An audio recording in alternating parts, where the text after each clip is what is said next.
Hey everybody, I'm Billy from Explore by 4. Welcome to my channel. I know we put up a few videos before. I've never really talked on camera. It's just not really my thing. But we're going to give it a shot. So I'm here with my 2009 Jeep Wrangler Sahara Unlimited. We bought it back in 2015 when we lived in the Baltimore, D.C. area.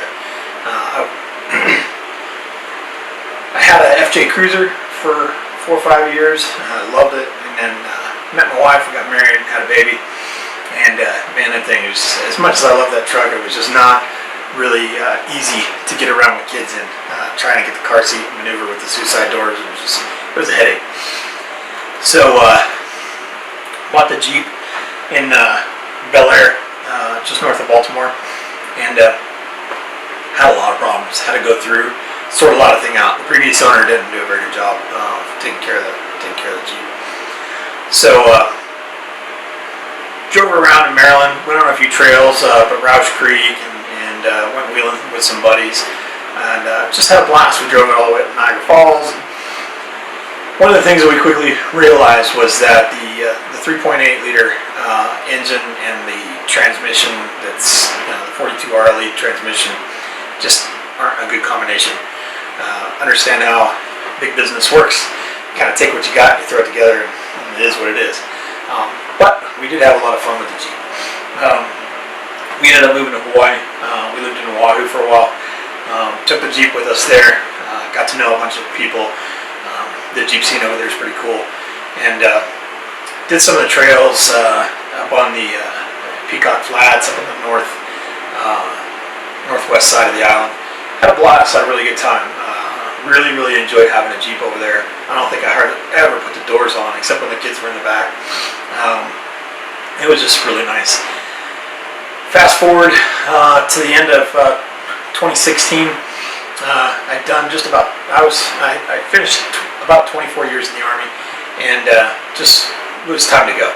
And so I dropped my retirement papers, and we ended up moving to Nevada. And so we came up to Nevada. I grew up in Oregon, so it's not very far away. We go up there and see family every year. We got family in Northern California, and this is just an amazing place. We got Lake Tahoe, is like 35 minutes to the southwest of here, and there's just trails everywhere. You go 2 miles outside the garage, and you're on BLM land, and it's just fantastic. It's a great place to be. So in some of my other videos, you see us, we're riding around and just kind of exploring the area, really just kind of seeing the sights and see what's out there. And one of the things we found is this is an amazing state. 86% of it is public land, and it's just, can't talk about it enough. But we stopped recording when we started having more problems with the Jeep.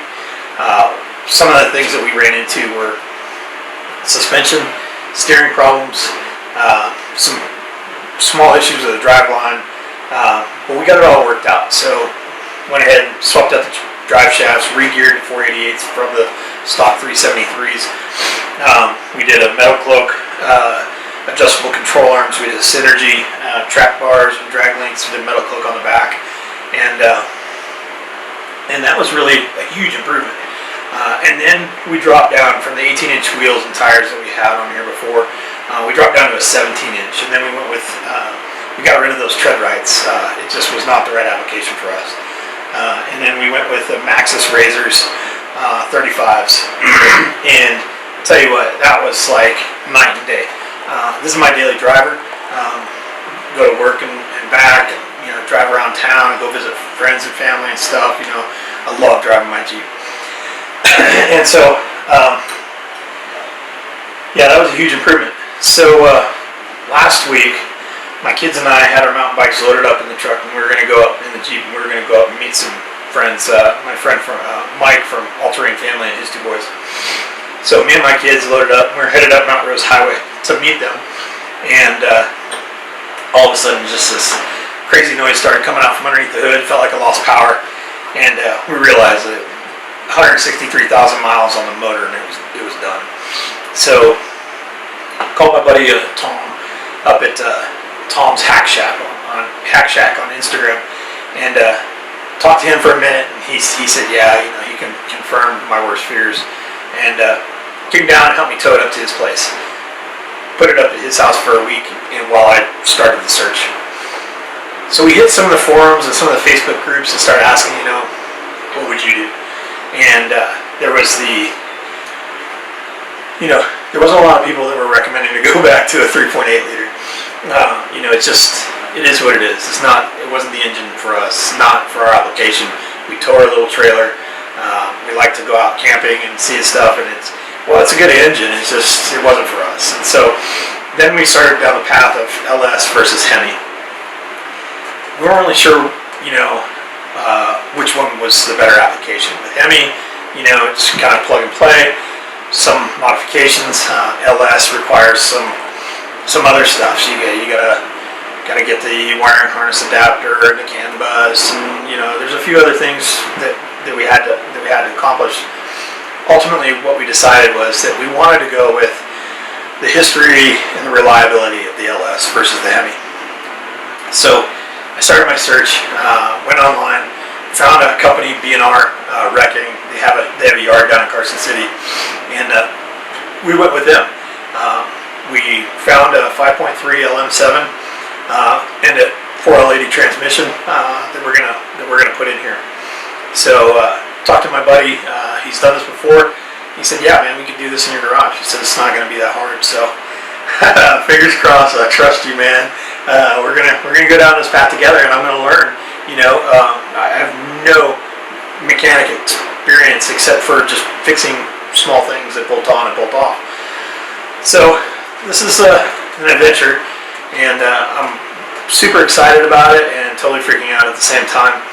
If you've ever done this before, I'm sure you can understand what it was like when the first time you did it. If you've never done it before, understand that when I say I am not a mechanic, I'm telling you the truth. So, if I can do this, you can do it. And I'm going to try and document it the best I can. So, what we decided to do is we're going to get Rick started this week. I'm going to start on removing the flat fenders, the body panels, and the front end, and start draining fluids. Once I get those things accomplished, then we'll start disconnecting things and take tons of pictures and labeling things, getting everything ready. While this is getting tore down, we're going to have the LM7 on an engine stand. I'm going to start cleaning it up. And I think what I'm going to do is I'm going to replace, from the get-go, I'm going to go ahead and replace the cam with a mild cam from Comp Cams. I'm going to do mild cam springs, springs, and push rods, chromoly push rods, and that should give us really just about all we need. With the added horsepower from the, I might be 200 horsepower on this motor. I don't know. When I got it, it seemed, it's always seemed kind of gutless. So we'll go from there. And thank you for watching the channel and join me on this journey, and hope that we don't screw it up too bad. And if you got any comments or suggestions or input, don't hesitate to put it down in there. You don't know what you don't know until somebody tells you otherwise. So appreciate you hanging out with me in my garage this afternoon, and look forward to seeing you again. Thanks a lot.